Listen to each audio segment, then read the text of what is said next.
Hi friends, welcome to my channel. I am Sunique, and for this month of December I have been daily taking cards, drawing cards from Seasons of the Witch Winter Tarot and Seasons of the Witch Yule Oracle, alongside opening my Advent Calendar, which is by the same artist, Tijana Lukovic. So yeah, I've been opening these little candles this evening. The postman's just been, quite late actually, and I'd ordered the Witch's Shadowwork Oracle because it's by Tijana Lukovic. It's the same artist, so I thought I'd take a look at this one, bring you along with me and see what it's all about. So this time Tijana's collaborated with another creator. So this is Claire Gogatee, the author of many non-fiction books, including The Witch's Yearbook, Your Magical Garden, and The Magic of Seeds, which I'm not familiar with any of those, to be honest. But yeah, this is intriguing me now, so I thought, well, I'll just take a look. So this is The Witch's Shadowwork Oracle, 40 cards for wandering through the forest of your subconscious. Now, I'm not sure whether this will work well alongside Tijana's other offerings, especially the Seasons of the Witch series, because as you may or may not know, there are 8 of these, but Tijana didn't illustrate all of them. Early on it was Juliet Diaz, but the later decks was Tijana's work. So I thought, well, let's see what it's about. So this is the side. We've got a thumb cut out 2-part box. On the back it says, Moon goddesses, bird souls, wolves, rebels, archetypes and magical creatures. All are intertwined in these 40 gorgeous artworks. Each card is full of hidden meanings and associations to help you confront and integrate your shadow self, psychologically and magically. So it's what might be termed a shadow work deck. So that's the inside of the box. Guidebook. Cardboard cutout, and the cards are in a band, and luckily not too tight so it shouldn't damage the cards. I have noticed that happens quite a lot with these paper bands. You get damage on the edges there. So yeah, we can definitely see it's Tijana's artwork from the back of the cards, which are absolutely gorgeous. This detailed guidebook explains each card's main themes and how to use them. It includes affirmations, interpretations, prompts, folklore, fairy tales, myths and exercises, including guided meditation, mandalas, dream work and journaling. That's appealing to me. It looks like it was 2024 produced, so last year. And it says in the introduction, what is shadow work, how to use the cards, the 4 suits, keeping a shadow journal, and then we've got part 1, the natural world, part 2, the dream world, part 3, the imagined world, part 4, the invisible world. Gosh, it's going to be really interesting. So we've got a simple 1-card reading, in more depth a 3-card spread, deeper still a 5-card spread. So it tells you about the 4 suits. So the natural world is the animals, nature, moon, stars. And the dream world, what you dream about, and the symbols there. The imagined world, so we have fairy tales, myths, legends and folklore. The invisible world, hurtful experiences in childhood. Okay, so processing those, and about keeping a journal. And then we are into the cards. So we've got a black and white image of the card. I presume they're in colour. Oh, that reminds me of another deck. Luminous Void, I think. Yeah, Luminous Void. Anyway, a little bit different to the artwork in the other decks. The hare asks, have you lost your way? And then we've got the interpretation. And then you say, like the hare, I emerge from the shadows and find my way by the light of the moon. And then we've got an activity here. So this is make a shadow vision board. Okay, so each time we have an activity, which is great. Okay, and then we have about the author, Claire Gogatee. lives in the West Midlands, England, in a small holding. I was actually born in the West Midlands, although it was called, when I was born there, it was called Warwickshire. But they altered the boundaries, and so they all came under the title West Midlands. So she said a lifelong interest in witchcraft, folklore, myths and druidry. Living in the Herefordshire countryside. Many ley lines, of course. And then Tijana, themselves a Serbian illustrator who lives and works in Belgium.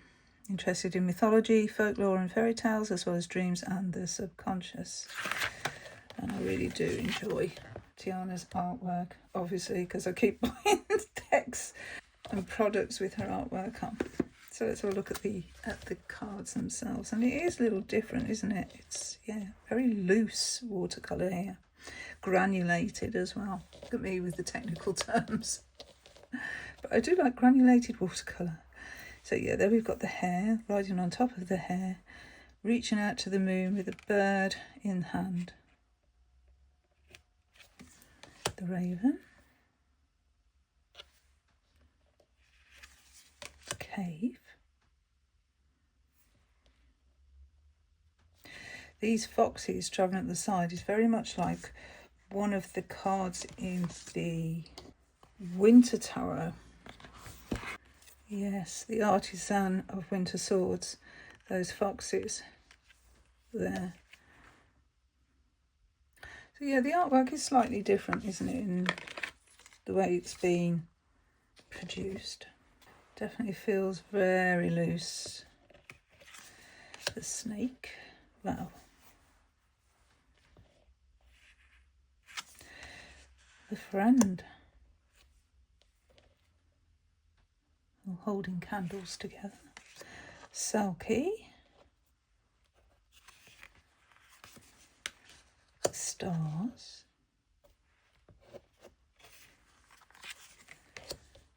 The moon.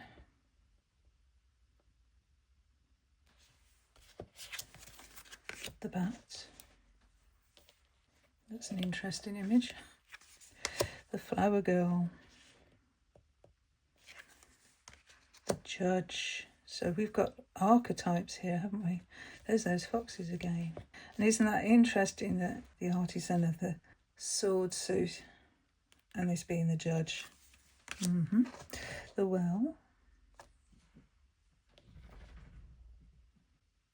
Looks like there's an eye there. The warrior.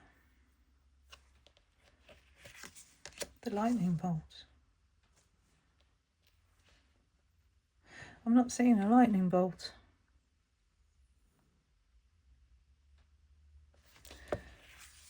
The forest.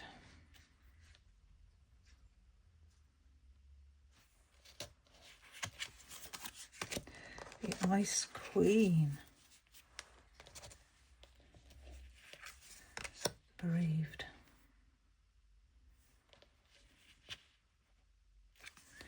The mask.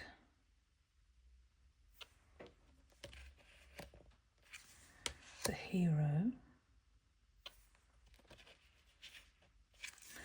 Crone. Crowning the May Queen, maybe. The dancer. The pan in a circle of mushrooms. I'm actually doing a deck study at the moment on a mushroom deck. And it's quite strange how I keep seeing mushrooms in some of the cards that I've got, some of the decks that I've got. I'm coming across mushrooms all the time.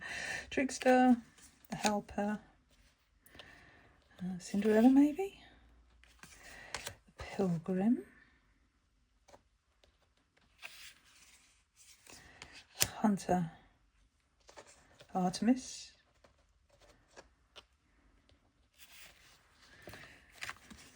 the survivor,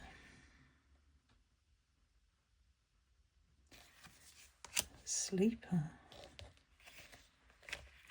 I find, I don't know if anyone else is the same, but I find in these winter months, especially these December months, I just want to sleep a lot. The woodcutter. The lover. Isn't that interesting? The hair becomes this serpent almost. the leader, the parent, showing autumn leaves to the wind, the sibling, bad child. Oh, this figure in the rock here, comforter, the misunderstood, the meditator. Yeah, this hair symbology, it's repeated, isn't it, in quite a few cards. The mother, the inner child, the creative, and the authentic self. Okay. So very different from the other decks, different feel, different energy, different art style, and full of archetypes. So the artwork in this deck is very much reminded me of Laura's husband's artwork, as I said, Luminous Void Tarot.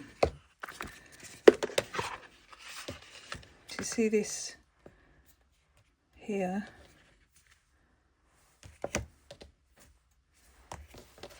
It is really reminding me of that. The other deck that I've got Laura's artwork on is the Cancer G Oracle, which I've featured before, which is my yearly practice. You can use this deck 1 week at a time as a weekly card. So we are coming up to Yule now, and the dark solstice sun, which would be on the 21st of December, so not too far off. There's 52 cards here, one for each week of the year. So yeah, this sort of art style, this loose flowing watercolour. It's really more granulated in this deck. But nevertheless, it is one I really quite enjoy. Ooh, being around cards, you never know which way they're going to land. Yeah, you can see the granulation in the watercolour there, and those loose strokes. So yeah, those are the similar art styles that I have in my collection. Cancer G Oracle, an ecological spiritual guide and creative prompt deck. You can get exercises that go along with that in the guidebook. Very creative deck, very creative, inspiring deck. And then the Luminous Void Tarot. And I just adore these packs. Oh, they're so pretty. And obviously these two decks can be worked with together, which is what I do for my yearly practice. As I said, 1 week at a time. I did do a video on that, which I'll link below. So, back to this one. I'm wondering what to use this with and whether to use it on its own. So I will start by using it on its own and then start to incorporate it with other decks and see how they play together. But first, shall we draw a card? So they are glossy and they are slippy. I'll tell you that they are glossy and slippy, but they shuffle very nicely.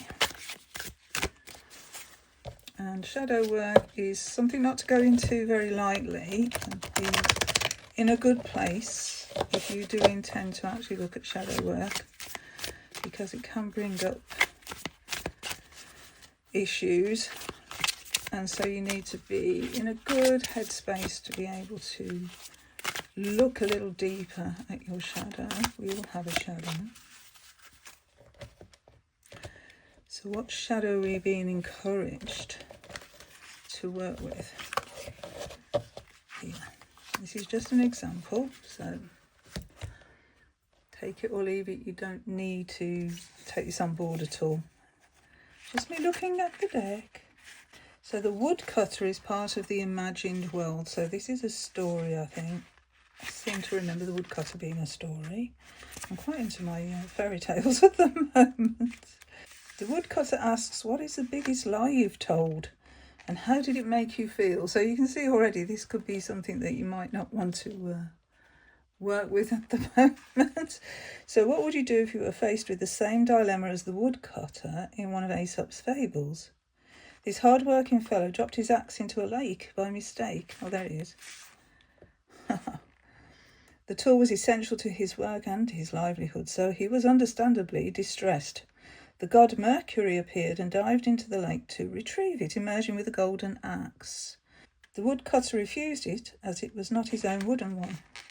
Mercury dived in again, this time bringing up a silver axe. No, said the woodcutter, that's not mine either. Mercury dived in once more, this time reappearing with the original wooden axe. The woodcutter accepted it gratefully. Mercury was so impressed with his honesty that he gave him all 3 axes as a reward. When a neighbour heard of his good fortune, he deliberately dropped his own axe in the lake, hoping for a gold one in return. But Mercury, wise to this deception, hit him on the head with it instead and sent him home with no axe at all. You say, there we go, I know what is right and what is wrong. It says self-honesty and integrity are vital components of shadow work. Anything less won't do. You will only be lying to yourself, although it can be uncomfortable to face the truth about your attitude, behaviour and dark thoughts. The rewards, as the honest woodcutter discovered, are worth it. And then the exercise for this is working on integrating your shadow. And so it says, shadow integration is the process of connecting with the dark parts of your psyche, and rather than disowning them, enveloping and accepting them. For example, you might get angry when someone is obviously lying. This could be a friend, a famous person, or even a politician. You habitually take the moral high ground and think to yourself, I would never lie like that. However, if you confront that shadow part of yourself, you may find there are times when you do not tell the truth either. Sometimes you even lie to yourself. Once you have recognised this, the next time someone lies to you, you won't get angry, but merely notice the lie and comment on it, calling that person out. Similarly, in the future, when you lie to yourself, you realise you're doing so and are able to admonish yourself and correct it. Okay, so that's the first look at the Witch's Shadow Work Oracle and how it can be used. Like I say, I will play with this for a while and see how I get along with this, but it's beautiful artwork. So until tomorrow, when we pull another card from Seasons of the Witch, Winter Tarot and the Yule Oracle, thank you for being here. Bye friends, bye.